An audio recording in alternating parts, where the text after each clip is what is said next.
Organisation of data in one shot. आप library में जाते हो, सोचो अगर सारी किताबें उथल पुथल पड़ी हो और आपको कोई किताब ढूंढनी हो तो बहुत मुश्किल होगा। पर वही अगर वो लाइब्रेरी ऑर्गेनाइज है according to subject, according to expertise, according to कि भाई 11th स्टैंडर्ड की किताबें यहाँ है, 10th स्टैंडर्ड की किताबें हैं, तो आपके लिए आसान होगा ना किताब ढूंढना। यहाँ पर step 1 is to find the difference between two mid values जो कंसेक्यूटिव है, जो एक दूसरे के बाद आते हैं। Hello everyone, this is your master teacher Surabhi Gupta from Vedantu. In मेरी कक्षा में आपका स्वागत है। वेलकम टू टुडे सेशन, जहां पर हम करने वाले हैं the entire chapter organisation of data in one shot. अभी तक हमने इकोनॉमिक्स में पढ़ा, स्टैटिस्टिक्स में पढ़ा कि कैसे डेटा को अलग अलग तरीके से कलेक्ट किया जाता है। सैंपल मेथड पढ़ा, सेंसस मेथड पढ़ा। पर ये जो डेटा आपके पास आता है, जिसको हम रॉ डेटा भी बोलते हैं, कच्चा डेटा भी बोलते हैं, जो काफी ज्यादा हजारों पेजेस का होता है, इसको हम ऑर्गेनाइज क्यों करते हैं और कैसे करते हैं वो हम इस चैप्टर में पढ़ने वाले हैं। इसमें हम 5 अलग अलग तरीके के सीरीज पढ़ेंगे, कन्वर्जन ऑफ टेबल्स पढ़ेंगे। तो चैप्टर जो आज का सेशन थोड़ा लंबा होगा, लेकिन जो भी मैं आपको पढ़ाऊंगी आपको बहुत क्लियरली समझ आ जाएगा। इस सेशन के बाद हम लोग एक और सेशन करेंगे based on the top 10 tabular questions of this chapter, जिसमें हम टेबल कन्वर्जन के और भी क्वेश्चंस करेंगे सो दैट अच्छी तरीके से ये चैप्टर आपके दिमाग में घुस जाए। ठीक है, so without much delay let us start. अगर आप सोच रहे हो कि मैम आपके बाकी के इकोनॉमिक्स के सेशंस कहाँ मिलेंगे, तो हमारे चैनल पे अगर आप प्लेलिस्ट में जाओगे तो वहां पर क्लास 11 इकोनॉमिक्स रुद्र सेशन नाम का एक प्लेलिस्ट होगा। ये एक रुद्र सेशन है हमारे यहाँ, जहाँ हम हर एक चैप्टर करते हैं, तो रुद्र सेशन के आपको सेशंस मिल जाएंगे। वहां पर you can find all the sessions for micro economics and stats जो अभी तक हुए हैं चैनल पे। अगर आप चाहते हो कि आपको अच्छा लगता है मेरा पढ़ाने का तरीका, तो make sure that you subscribe to the channel. Video को थम्स अप कर देना अगर अच्छी लगी, और वीडियो को शेयर कर देना अपने दोस्तों के साथ, जिससे वो भी मुझसे पढ़ पाए। ठीक है, यू गाइज ऑलरेडी नो मी, मैं हूं सुरभि गुप्ता। अभी तक मैं क्लास 9 और 10 को एसएसटी पढ़ाती थी। इस साल में मैं क्लास 11 इकोनॉमिक्स भी पढ़ा रही हूं। So I hope you are very excited. चल let's start data organisation. As I told you अभी कि डेटा जो एक इन्वेस्टिगेटर कलेक्ट करता है वो हजारों पेजेस तक जा सकता है। फॉर एग्जाम्पल, अगर मैं जानना चाहती हूँ कि क्लास 10 में हर एक बच्चे के कितने मार्क्स आए, है ना, तो कितने कौन से स्कूल को वो बिलोंग करते थे, कौन से रीजन को वो बिलोंग करते थे, तो ये सारा डेटा कलेक्ट करते करते हजारों पेजेस का डेटा हो जाएगा। अब वो डेटा मैं आपके हाथ में थमा दूं, आप कहोगे भाई ये क्या है, हर एक पेज थोड़ी ना पढ़ूंगी, ये डेटा मेरे लिए मीनिंगलेस है। राइट, डेटा मीनिंगफुल तब बनता है जब हम उसको प्रॉपर तरीके से ऑर्गेनाइज करें, सो दैट एक ग्लांस में हमें, एक नजर में हमें पता चल जाए डेटा हमें क्या बताना चाह रहा है। राइट, तो डेटा को इस तरीके से ऑर्गेनाइज करना so that we can easily understand it, उसको हम एनालाइज कर पाए एंड उसको कंपेयर कर पाए, उसको हम बोलते हैं ऑर्गेनाइजेशन ऑफ डेटा। डेटा को ऑर्गेनाइज करना, ठीक है, सिंपल सी बात है। आप लाइब्रेरी में जाते हो, सोचो अगर सारी किताबें उथल पुथल पड़ी हो और आपको कोई किताब ढूंढनी हो तो बहुत मुश्किल होगा। पर वही अगर वो लाइब्रेरी ऑर्गेनाइज है according to subject, according to expertise, according to कि भाई 11th स्टैंडर्ड की किताबें यहाँ है, 10th स्टैंडर्ड की किताबें हैं, तो आपके लिए आसान होगा ना किताब ढूंढना। वैसे ही होता है ऑर्गेनाइजेशन ऑफ डेटा भी। ठीक है, चलो क्लासिफिकेशन ऑफ डेटा क्या होता है ना, ऑर्गेनाइज करने के लिए इट इज इंपॉर्टेंट कि हम डेटा को क्लासिफाई करें। जैसे मैंने आपको अभी एग्जांपल दिया लाइब्रेरी का, तो इसमें हम लोग क्या कर रहे हैं, हम लोग सारी किताबों को अलग अलग कैटेगरी में क्लासिफाई कर रहे हैं। Class 10, class 9, class 8, class 7, these are categories. मतलब इस हर एक कैटेगरी के कॉमन कैरेक्टरिस्टिक्स होते हैं। क्लास 10 में सारी क्लास 10 की किताबें होंगी, साइंस में सारी साइंस की किताबें होंगी, मैथ्स में सारी मैथ्स की किताबें होंगी। वैसे ही डेटा को भी हम अलग अलग कैरेक्टरिस्टिक्स के बेसिस पे अलग अलग क्लास या अलग अलग कैटेगरीज में डिवाइड करते हैं। जैसे मार्क्स हो गए, male, female, rich etcetera. According to corner, classification is the process of arranging things in groups or classes according to their resemblance, affinities and given expressions to the unity of attributes that may exist amongst the diversity of individuals। इतनी सारी किताबों में हम एक ऐसा कुछ characteristic लेते हैं जो काफी किताबों को यूनाइट करती है विद वन एट्रीब्यूट, है ना। उसके बेसिस पे हम क्लास या कैटेगरी डिफाइन करते हैं। क्लासिफिकेशन मतलब उसको डेटा को क्लास में डिवाइड करना। समझ गए? इतना तो समझ ही गए हो गया, अभी मुश्किल पार्ट आया कहाँ, मुश्किल पार्ट कुछ नहीं है वैसे। Now why do we classify data?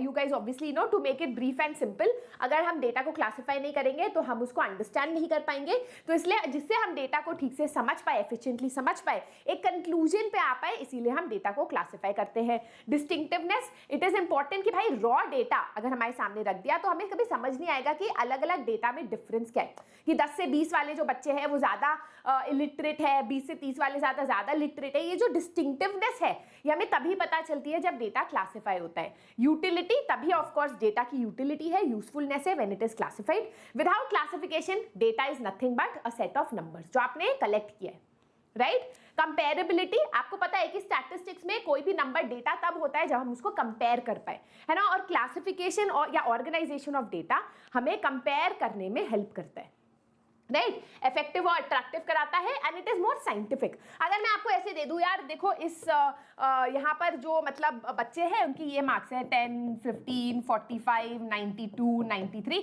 ऐसे 1000 नंबर आपके सामने रख दूं, आप कहोगे ये क्या बकवास है ना, गार्बेज डंप है ये। तो उस डेटा को साइंटिफिक बनाता है जब हम इसी इंफॉर्मेशन को क्लासिफाई करते हैं। It is more scientific in nature, ठीक है।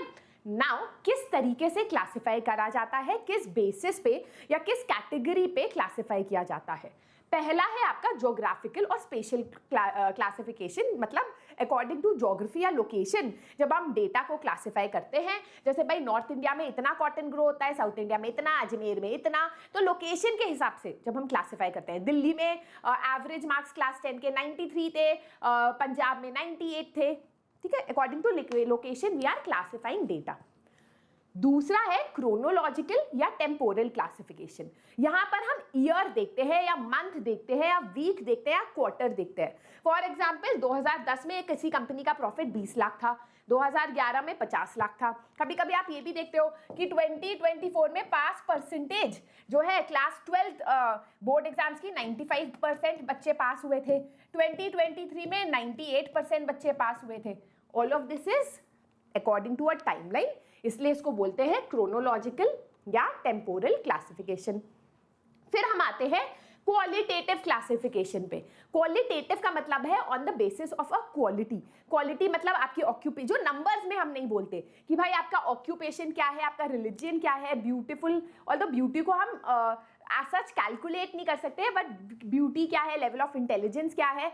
तो क्वालिटी को जब हम ऑर्गेनाइज करते हैं इस तरीके से, मैं आपको बताऊंगी एक प्रॉपर तरीके से कि आप कहोगे कि यार ठीक है ना, चलो उसके दो टाइप्स होते हैं, फिर बताती हूँ। पहला है सिंपल क्लासिफिकेशन। सिंपल क्लासिफिकेशन मतलब जब आप क्लासिफाई करते हो इनटू टू ग्रुप्स जो डाइकोटमस होते हैं। डाइकोटमस मतलब opposites. For example healthy, unhealthy, educated, uneducated, beautiful, अगली। जब आप दो ऐसे ऑपोजिट्स पे एम्प्लॉयड, अनएम्प्लॉयड, है ना, डेटा को, जो आपके पास डेटा है उसको दो हिस्सों में ऐसे बदल देते हो या फिर डिवाइड कर देते हो, तो उसको हम बोलते हैं सिंपल क्लासिफिकेशन। जैसे नहीं बोलते हैप्पीनेस इंडेक्स, हैप्पीनेस इंडेक्स हम निकाल रहे हैं, then out of 100 people who are question 80 said they were happy, 20 said they were unhappy. ठीक है, तो ये एक सिंपल क्लासिफिकेशन है क्वालिटेटिव मेजर का, ठीक है। फिर हम आते हैं मैनीफोल्ड क्लासिफिकेशन। मैनीफोल्ड क्लासिफिकेशन होता है जब हम दो में नहीं काफी में डिवाइड करते हैं। फॉर एग्जांपल अगर आपका, शायद यहाँ क्लियरली दिख नहीं रहा, बट लेट्स से आपकी पॉपुलेशन है, उसको हमने डिवाइड किया इनटू लिटरेट और इलिटरेट।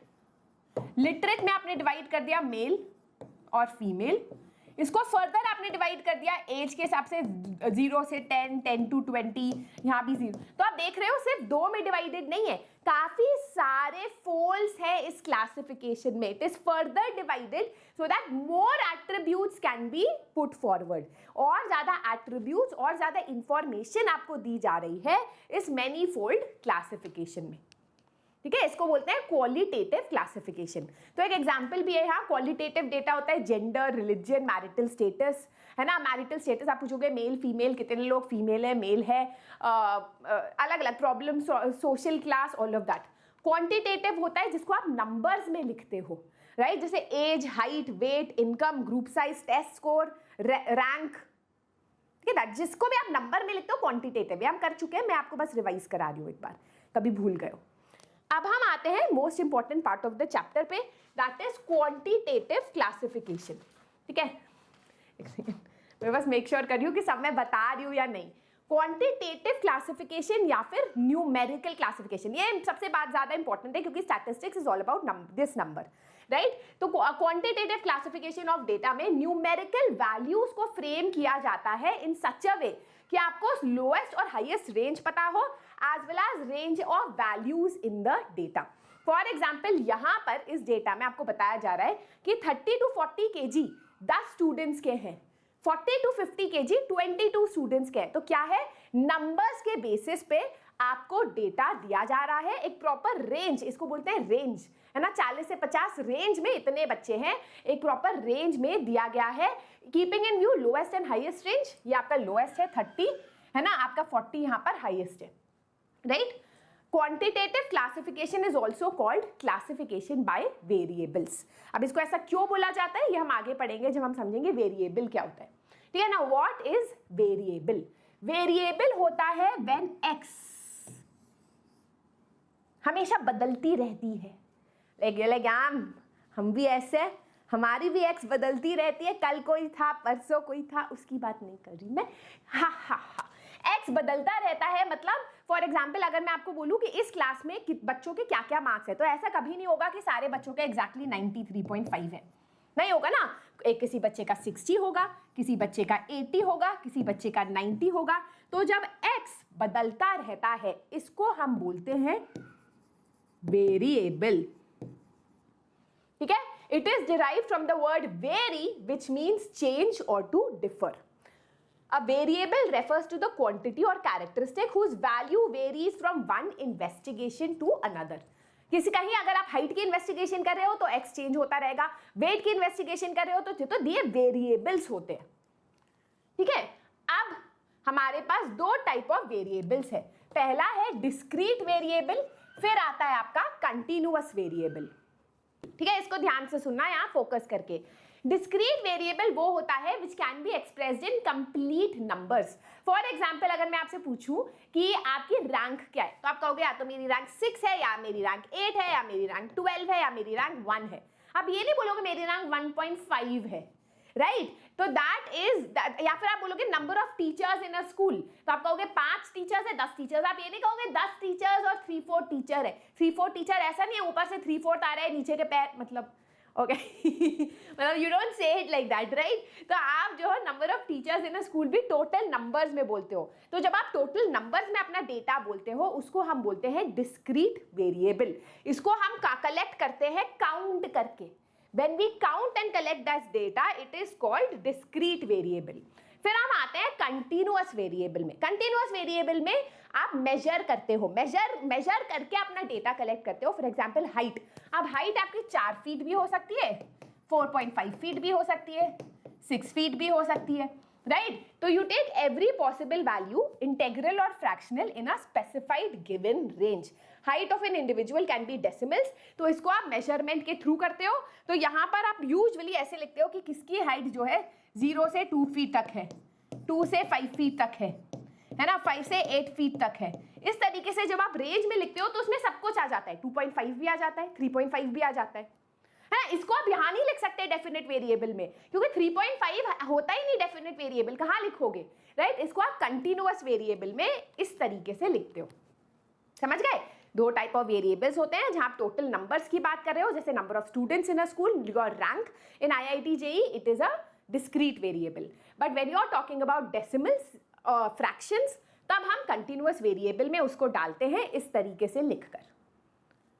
ठीक है, अब रॉ डेटा क्या होता है? What is raw data? Raw data वही होता है कि जो अनऑर्गेनाइज्ड डेटा होता है, जो इन्वेस्टिगेटर कलेक्ट करता है with before organising that data, उसको हम रॉ डेटा या कच्चा डेटा बोलते हैं। For example these are the marks of 40 students in a class, है ना। अब ये रॉ डेटा है, इसको ऑर्गेनाइज नहीं किया गया है, इसमें कोई सेंस भी नहीं बनता भी इस डेटा में, क्योंकि इसमें आप कंपैरिजन नहीं कर सकते, ये साइंटिफिक नहीं है। This is raw data. अब बहुत जरूरी है कि जब हम रॉ डेटा को ऑर्गेनाइज करें तो हम उसको एक सीरीज में करते हैं, जिसको हम बोलते हैं स्टैटिस्टिकल सीरीज।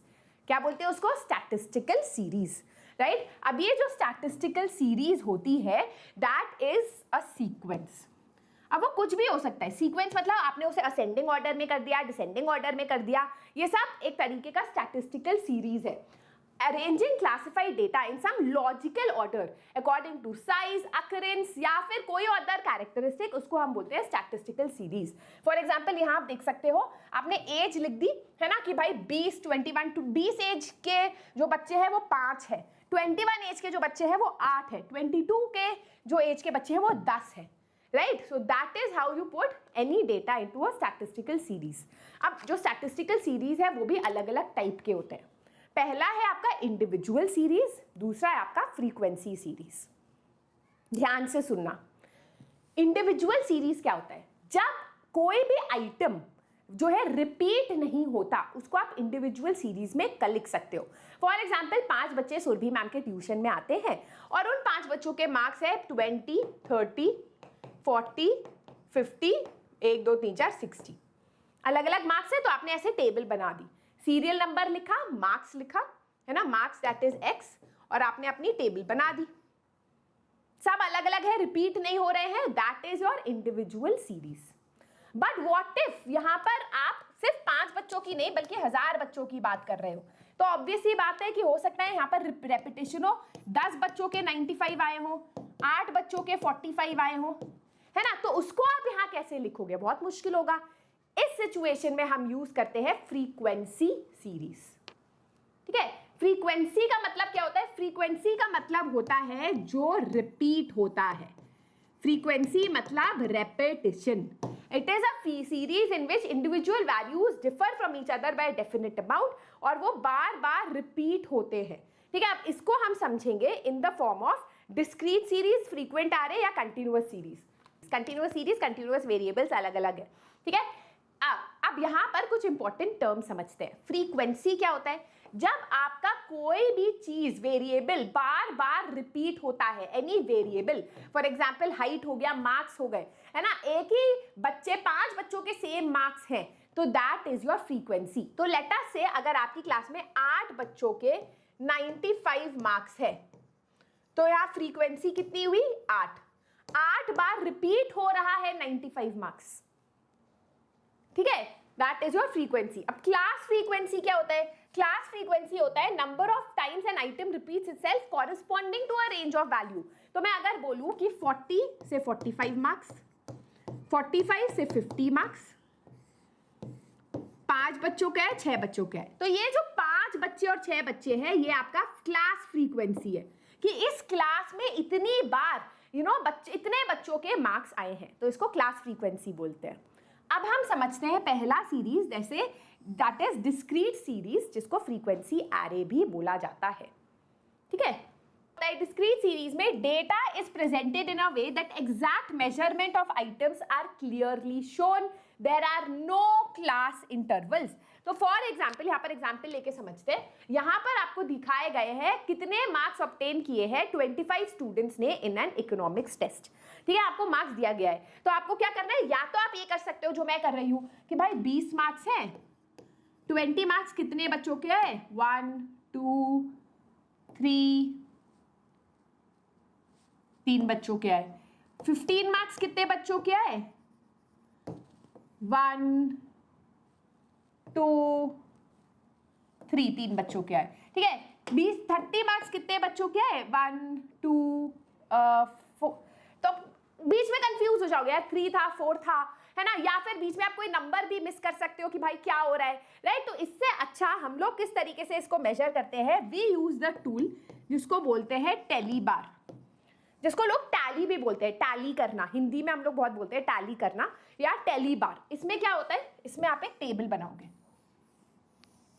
ठीक है, इसमें आप लिखोगे मार्क्स, मार्क्स क्या हुए, पहला हुआ 20, ठीक है, और फिर आप एक बनाओगे आप फ्रीक्वेंसी,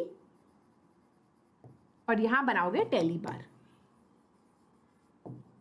ठीक है। अब आपने देखा होगा या कभी ना कभी करा भी होगा, राइट। तो टैली बार में क्या होता है, 20 है, तो यहां पर every 5th item is counted. इसका क्या मतलब हुआ, आपने देखा 20 एक है, 1 डाला, 20 2 है, ये डाला, फिर आपने देखा एक और 20 है, 3 डाला, है ना, 3 ही है, तो आपकी फ्रीक्वेंसी क्या हुई, 3 हुई, अब आप कहोगे मैम ये तो सिमिलर सा लग रहा है, लाइनें ही तो बना रहे हैं, अभी और करते हैं।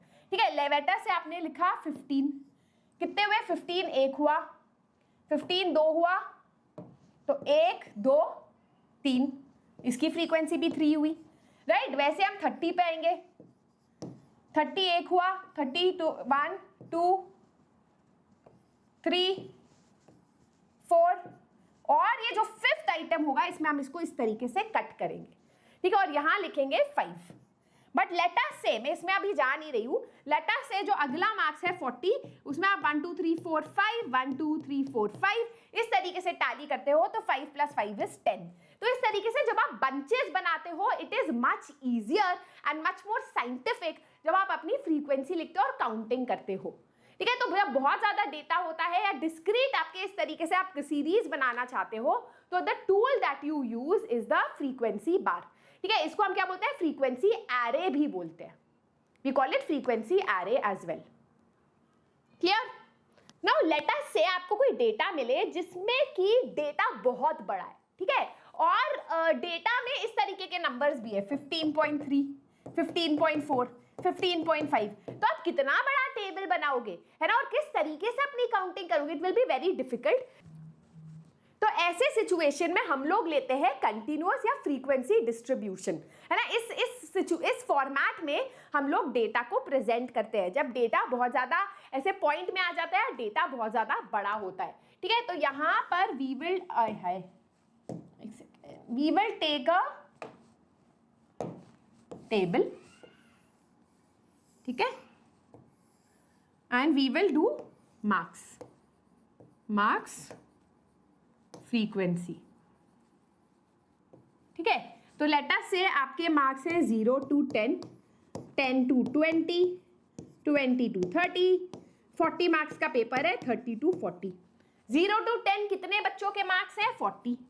10 to 20 कितने बच्चों के मार्क्स है, 30। लेट्स से 100 स्टूडेंट्स हैं हमारे पास, ठीक है, 40 50 60 70 80 90 100, ठीक है। तो इस तरीके से आपने अपनी फ्रीक्वेंसी डाल दी। अब यहां पर कुछ चीजें ध्यान रखने की जरूरत है। ये जो आपका पूरा 0 to 10 10 to 20 होता है, इसको हम बोलते हैं क्लास इंटरवल। क्या बोलते हैं इसको, we call this class interval. जो ये वाले पॉइंट्स होते हैं इसको हम बोलते हैं लोअर लिमिट, बहुत जगह इसको L1 भी लिखा जाता है, लोअर लिमिट है ना, ये लोअर लिमिट है। इसको हम लोग बोलते हैं अपर लिमिट या फिर L2, ठीक है। अब यहां पर हम ये नहीं बोल सकते इस टेबल से कि देखो डिस्क्रीट वाला जो टेबल था उसमें हम ये बता सकते थे कि हाईएस्ट मार्क्स कितने बच्चों के हैं, 40 मार्क्स कितने बच्चों के हैं। यहां पर हम स्पेसिफिकली ये नहीं बता सकते क्योंकि हम क्लास रेंज में बात कर रहे हैं, हमें ये पता है कि 30 से 40 कितने बच्चों के आए, ठीक है। अब यहां पर अगर आपको मिड वैल्यू जानना है, मिड वैल्यू मतलब 0 से 10 के बीच में मिड वैल्यू क्या है, तो आप क्या करोगे, L1 + L2 डिवाइडेड बाई 2। तो यहां पर क्या हुआ, 0 + 10 डिवाइडेड बाई 2 विच इज 5। तो यहां का मिड वैल्यू अगर ढूंढना है आपको तो ये 5 है ना। वैसे यहां का mid value 20 + 10 is 30, 30 divided by 2 is 15। Mid value कब काम आता है, क्यों काम आता है, हम आगे पढ़ेंगे, है ना। मीडियम बोर्ड वगैरह करेंगे तब समझ आएगा। पर मिड वैल्यू इस तरीके से ढूंढा जाता है, 30 + 50 डिवाइडेड बाई 2 इज 25। वैसे ही 40 + 30 70 डिवाइडेड बाई 2 इज 35, ठीक है।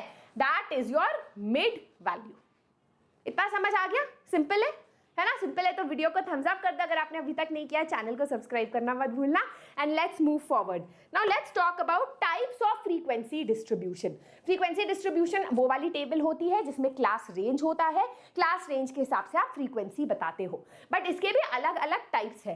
पहला है आपका एक्सक्लूसिव सीरीज। एक्सक्लूसिव सीरीज होता है जब अपर लिमिट को क्लास इंटरवल में इंक्लूड नहीं किया जाता। इसका क्या मतलब हुआ, अब ये व्हाइट में दे रखा है, पता नहीं आपको कितना दिखाई दे रहा है, तो मैं एक और टेबल बना देती हूं, ठीक है। क्लास इंटरवल एंड फ्रीक्वेंसी 0 से 10, 10 से 30, 30 से 60, 7 4 9। नाउ लेट अस से मैं आपको इसमें पूछूं कि भाई 10 मार्क्स कितने बच्चों के आए, तो आप क्या कहोगे? अगर मैं कहूँ 10 मार्क्स कितने बच्चों के, आप कहोगे 7 बच्चों के आए, कुछ बच्चे कहेंगे 4 बच्चों के आए, क्योंकि 10 यहाँ पर अपर लिमिट में भी इंक्लूडेड है और लोअर लिमिट में भी इंक्लूडेड है ना। तो ये थोड़ी गड़बड़ हो जाती है, तो यहां पर हम इसको बोलते हैं एक्सक्लूसिव सीरीज है। अगर एक्सक्लूसिव सीरीज है तो अपर लिमिट इंक्लूड नहीं होती, तो 0 to 10 लिखा हुआ है लेकिन 10 मार्क्स वाला जो बच्चा है उसको इसमें इंक्लूड नहीं किया जाता। 10 to 30 में 10 मार्क्स वाला बच्चा इंक्लूडेड होता है पर 30 मार्क्स वाला बच्चा इंक्लूडेड नहीं होता। तो अब मैं आपसे पूछूं कि 10 मार्क्स कितने बच्चों के होंगे, तो आप कहोगे कि पॉसिबल है कि ये जो 4 बच्चे हैं इनमें से किसी के 10 मार्क्स हो, पॉसिबल है, ठीक है। 10 से तो आई होप यू अंडरस्टूड कि अपर लिमिट जो है उसको इंक्लूड नहीं किया जाता इस तरीके के सीरीज में, ठीक है। Next is frequency distribution which is called inclusive series. अब आप कहोगे कि यार इसको अलग तरीके से भी लिखा जा सकता है। फॉर एग्जाम्पल यहाँ है कि 0 to 99 मार्क्स जो है 2 बच्चों के आए, 100 to 199 जो है 4 बच्चों के आए, 200 to 299 तो यहाँ क्लियरली दे रखा है। तो आप कहोगे कि भाई 280 कितने बच्चों के आए, 299 कितने बच्चों के आए। आपको पता है कि आपको कौन सी क्लास में देखना है ना, कि इस रेंज में कितने बच्चों के आए, you can easily see the range. अब कुछ बच्चे कहेंगे ये तो बहुत अच्छा मेथड है, why do we even use exclusive series. बेटा अगर लेटर से किसी के आए मार्क्स 199.5 तो वो कहाँ जाएगा, कौन से क्लास इंटरवल में वो बैठेगा अंडे की तरह, कहीं नहीं बैठ सकता, वो तो बीच में फंस गया। इसीलिए this is not a very good way to present data. कभी कभी क्वेश्चन एग्जाम में आता है convert an inclusive series to an exclusive series. तो इसमें आपको क्या करना है, आपको जो है कन्वर्ट करना है, साथ में करते हैं चलो, ठीक है। पहला स्टेप होगा, ओहो अब इसके हम लोग स्टेप समझ लेते हैं। पहला स्टेप होगा कि आप जो सेकेंड आपकी क्लास है उसका जो लोअर लिमिट है, तो L2 of second class minus L1 of second class minus L2 of first class. तो यहां पर क्या हुआ, आपका L1 ऑफ सेकेंड क्लास हुआ 6 minus L2 of first class हुआ 5 विच इज 1। किसी का भी ले लो, 11 minus 10 is 1, 16 minus 15 is 1, 21 minus 20 is 1। उसके बाद आपको क्या करना है, you have to divide it by 2। तो 1 को आपने 2 से डिवाइड किया और आपको मिला 0.5, ठीक है। और फिर आप इसको क्या करोगे, you will subtract step 2 0.5 from lower limit and add 0.5 या जो भी आपका यहां पर वैल्यू होता है इन अपर लिमिट। तो आपने यहां पर क्या किया, आपने 1 to 5, आप इसको मैं हटा रही हूं एक बार के लिए, आई होप आप लोगों ने लिख लिया, ठीक है। तो आप लिखोगे यहाँ क्लास रेंज या क्लास इंटरवल, कुछ भी लिख सकते हो। तो यहां पर आप लिखोगे 0.5 से 5.5। वैसे आपने 6 से 0.5 माइनस किया तो आपका क्या आया 5.5, और 10 से 0.5 को ऐड किया तो आपका आया 10.5।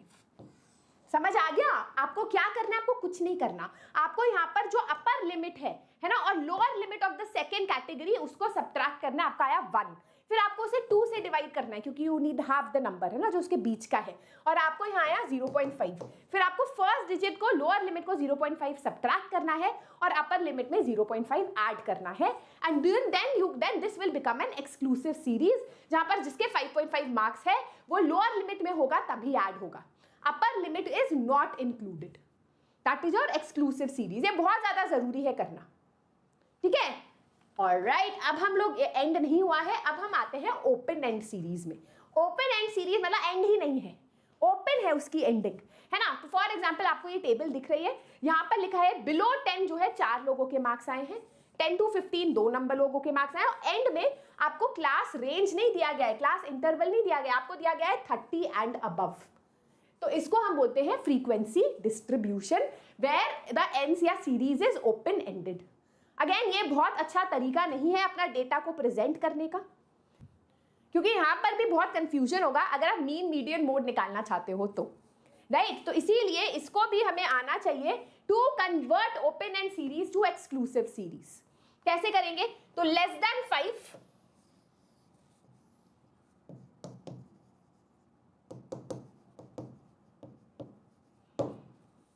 तो यहां पर बहुत आसान है, यहां पर आपको दिख रहा है लेस देन 5, 5 to 10, तो इसमें 5 का डिफरेंस है, इसमें 5 का डिफरेंस है, इसमें 5 का डिफरेंस है। तो आपको कुछ नहीं करना, 5 का डिफरेंस लाना है। 0 to 5, 5 to 10, 10 to 15, 15 to 20 and 20 to 25। इस तरीके से आपको अपनी टेबल बनानी है।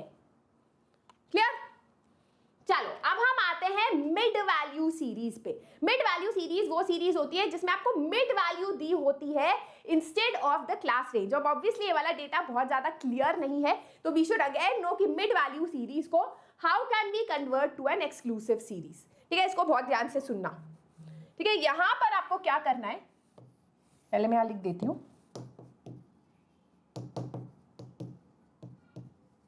ठीक है, क्लास इंटरवल आपको ढूंढना है।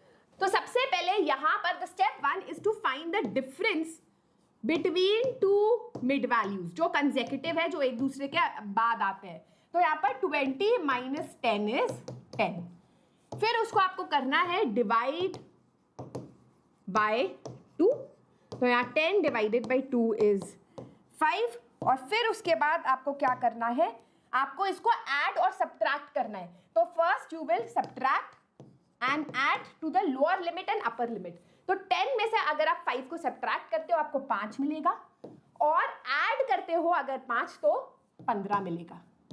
यहां पर भी 20 में से 5 सब्ट्रैक्ट करते हो तो 15 मिलेगा, ऐड करते हो तो 25 मिलेगा।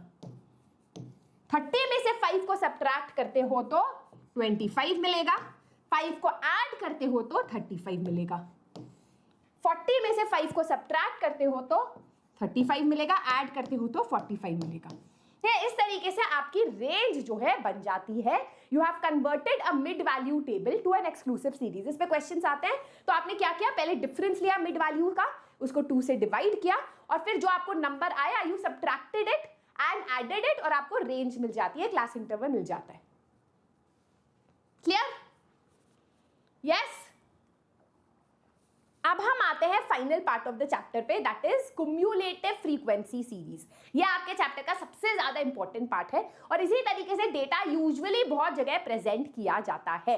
क्युमुलेटिव का मतलब होता है एडिशन, एडिशन है ना, ऐड करना, राइट। तो इसको दो तरीके से जो है हम लोग प्रेजेंट करते हैं। पहला है on the basis of upper limit. तो अपर लिमिट जैसे 5 है, राइट, तो यहां क्या लिखा होगा, लेस देन 5। अपर लिमिट के बेसिस पे या लेस देन तरीके से इसको प्रेजेंट किया जाता है। 5 to 10 में आप लिखोगे लेस देन 10, 10 to 15 में आप लिखोगे लेस देन 15, 15 to 20 में आप लिखोगे लेस देन 20, 20 to 25 में आप लिखोगे लेस देन 25। अब क्युमुलेटिव फ्रीक्वेंसी क्या होती है? क्युमुलेटिव मतलब एडेड। अब ध्यान से सुनना, अगर मैं आपसे पूछूं कितने बच्चों के 5 मार्क्स से कम आए हैं, तो आप कहोगे यार 0 to 5 5 मार्क्स के सिर्फ 5 मार्क्स से कम तो सिर्फ 10 स्टूडेंट्स के आए हैं, तो आप यहां लिखोगे 10। ठीक है, अब मैं लिखूं 10 मार्क्स से कम कितने बच्चों के आए, आप कहोगे 15 बच्चों के तो आए ही हैं, but you will also add this, क्योंकि 0 to 5 marks is also less than 10, right. तो 15 plus 10 is equal to 25। अगर मैं आपसे पूछूं लेस देन 15 कितने कितने बच्चों के आए हैं, तो आप कहोगे लेस देन 15 ये 20 बच्चों के तो आए ही हैं, पर ये 15 बच्चों के भी आए हैं, है ना, जो 5 to 10 के रेंज में है, प्लस 0 to 5 वाले रेंज के बच्चे 10 उनके भी आए हैं, 20, 30, 40, 45। ठीक है, वैसे ही यू विल बी एडिंग ये 25, है ना, 25 बच्चों के लेस देन 20 आए हैं, प्लस ये 45 बच्चों के लेस देन 20 आए हैं, तो आया 40, 50, 60, 70। ठीक है, वैसे ही आप लोगे कि भाई 20 लेस देन 25 मार्क्स कितने बच्चों के आए हैं, ये 30 बच्चों के तो आए ही हैं, उसके साथ साथ जो पुराने बच्चे हैं उनके भी आए हैं, 100 बच्चों के 100 बच्चे जो टोटल बच्चे हैं उनको जो है लेस देन 25 आए हैं, क्योंकि 25 मार्क्स का तो पेपर ही था। तो लेस देन 25 100 के 100 बच्चों के आ गए। ठीक है, तो इसको हम बोलते हैं cumulative frequency in a form of less than. जब लेस देन या अपर लिमिट के बेसिस पे हम टेबल बनाते हैं, less than 10, less than 15, upper limit. ठीक है, अब इसी को हम लोअर लिमिट को देखते हैं, मोर देन। तो यहां पर आप क्या लिखोगे, 1 to 5 में more than 1, more than 1, more than 5, more than 10, है ना, लोअर लिमिट को आप ले रहे हो, तो more than 10, more than 15 and more than 20। अब इसको करते हैं कि भाई नीचे से शुरू करते हैं इसको। 20 बच्चों से ज्यादा, 20 मार्क्स से ज्यादा कितने बच्चों के आए हैं, तो ये 30 बच्चे ही है जिसको 20 मार्क्स से ज्यादा आए हैं, 30। 15 मार्क्स से ज्यादा कितने बच्चों के आए, तो 15 से 20 वाले बच्चे तो आप लोगे ही, पर 20 से 25 वाले बच्चे भी आप लोगे, राइट। तो 20, 30, 40, 50, 55। वैसे ही 10 मार्क्स से ज्यादा कितने बच्चों के आए हैं, तो 10 से मार्क्स में आता है, ये तीनों आप ऐड करोगे and you will get 75। 5 marks से ज्यादा कितने बच्चों के आए हैं, तो आप इस 75 को इस 15 से ऐड करोगे, है ना, कि भाई ये सारे बच्चों के जो है मोर देन 5 मार्क्स आए हैं, राइट। तो यू विल गेट 90। और मोर देन 1 मार्क्स कितने बच्चे हुए हैं, सारे बच्चों के आए, तो 90 + 10 = 100। सारे बच्चों के मोर देन 1 मार्क आए हैं। This is your cumulative frequency table when you consider lower limit या मोर देन। ठीक है, अब इसको एक टेबल करते हैं फॉर प्रैक्टिस। फिर मैं आपको 2 होमवर्क क्वेश्चंस करूंगी जो आपको प्रैक्टिस करने हैं, और हम लोग टेबल कन्वर्जन्स प्रैक्टिस करेंगे with more exercises. Clear guys, I hope आपको क्युमुलेटिव फ्रीक्वेंसी समझ आ गई। आप खुद सोचो, मैं कहूंगी कितने बच्चों के 5 से ज्यादा आएंगे, तो ये सारे बच्चे खड़े होंगे ना, जिसके 10 भी आए, 15 भी आए, 20 भी आए, तो इसीलिए आप ऐड करते हो। ठीक है, चलो अब हम लोग ये टेबल करते हैं। यहाँ पर आपको दिख रहा है क्युमुलेटिव फ्रीक्वेंसी दी गई है, आपको क्लास इंटरवल निकालना है, दैट इज योर x, और आपको फ्रीक्वेंसी निकालनी है। ठीक है, तो लेस देन 5 जो है 12 बच्चों के आए हैं, ऐसे सिचुएशन में आप क्या करोगे, लेस देन 5 सीरीज बनाना है, तो यू विल से 0 to 5। तो आपको पता है क्लास इंटरवल कैसे बनाते हैं, 5, 10, 15, 20, इसमें 5 का डिफरेंस आ रहा है ना, तो 5 के डिफरेंस पे आपको क्लास इंटरवल बनाना है, 0 to 5, 5 to 10, 10 to 15, 15 to 20। अब आपको फ्रीक्वेंसी करनी है। अब आपको पता है लेस देन 5, 0 to 5 12 बच्चों के ही आए हैं, यू गाइज नो दैट। अब आपको पता है लेस देन 10 25 बच्चों के आए हैं। अगर मैं कहूं कि 10 से कम बच्चे कितने हैं, 25 लोग उठ जाएंगे। अब मैं कहूं 5 से कम बच्चे कितने हैं, उसको हमें यहाँ ऐड नहीं करना है, 5 से 10 ही हमें ऐड करना है। तो आप यहाँ सब्ट्रैक्ट करोगे, 25 - 12, 13, यहाँ 13 आएगा। 13 बच्चों के हैं 5 से 10। अब मैं कहूंगी भाई 10 से 15 कितने बच्चों के हैं, आपके पास क्या डेटा है, 15 मार्क्स से कम बच्चे, 35 स्टूडेंट्स के आए हैं 15 मार्क्स से कम, है ना। और आपको पता है 13 + 12, 13 + 12 दैट इज 25 बच्चे जो है उनके जो है लेस देन 10 है, तो आप 25 माइनस करोगे एंड यू विल गेट 10। और यहाँ पर आपको पता है लेस देन 20 जो है 55 मार्क्स, 55 बच्चों के आए हैं, लेस देन 15 35 बच्चों के आए, you will subtract it and you will get 20 बच्चों के 15 से 20 मार्क्स आए। क्लियर। तो आपने फ्रीक्वेंसी निकालने के लिए क्या किया, आपने देखा कि यार 0 से 5 मार्क्स 12 ही बच्चों के आए, 5 to 10 में यू हैव सब्ट्रैक्टेड 25 - 12, यहाँ पर यू सब्ट्रैक्टेड 35 - 25 एंड यहाँ पर यू सब्ट्रैक्टेड 55 - 35, और आपको अपनी फ्रीक्वेंसी मिल गई। आई होप थोड़ा बहुत चैप्टर समझ आया होगा ऑर्गेनाइजेशन ऑफ डेटा। इसमें बहुत ज्यादा प्रैक्टिस की जरूरत है, जितना प्रैक्टिस करोगे उतना आपको समझ आएगा, ओवर थिंक करोगे तो कंफ्यूज हो जाओगे। तो मैं क्या करूंगी, एक और सेशन लाऊंगी जिसमें हम 10 क्वेश्चंस करेंगे based on conversion of tables etcetera etcetera, तो मेक श्योर आप उस सेशन को भी अटेंड कर लेना। अब मैं आपको 2 न्यूमेरिकल क्वेश्चंस दे रही हूँ। पहला ये, the following are the marks of 30 students in statistics, prepare a frequency distribution taking the class interval as 10 to 20। तो आपको इसमें कुछ नहीं करना है, आपको बस फ्रीक्वेंसी टैली बार करके जैसे भी फ्रीक्वेंसी डिस्ट्रीब्यूशन निकालनी है, फ्रीक्वेंसी निकालनी है एक तरीके से। ठीक है, convert the following more than cumulative series in a less than cumulative frequency distribution. तो ये काफी इंटरेस्टिंग है। यहाँ पर मोर देन आपको दिया गया है, आपको इसे लेस देन में कन्वर्ट करना है, तो इतना मुश्किल नहीं है। पहले इसको आप प्रॉपर क्लास इंटरवल में लाओ और फिर उसको लेस देन में कन्वर्ट करो। ठीक है, तो ये होमवर्क क्वेश्चन है, इसको हम लोग डिस्कस करने वाले हैं इन द नेक्स्ट सेशन, जब हम इसी चैप्टर के क्वेश्चंस प्रैक्टिस करेंगे। ठीक है, so that is it. I hope आपको आज का सेशन अच्छा लगा। कमेंट में मुझे बताओ अगर कंफ्यूज हो। We can do more sessions for this. Do not forget to give a thumbs up, share this video with your friends, subscribe to the channel.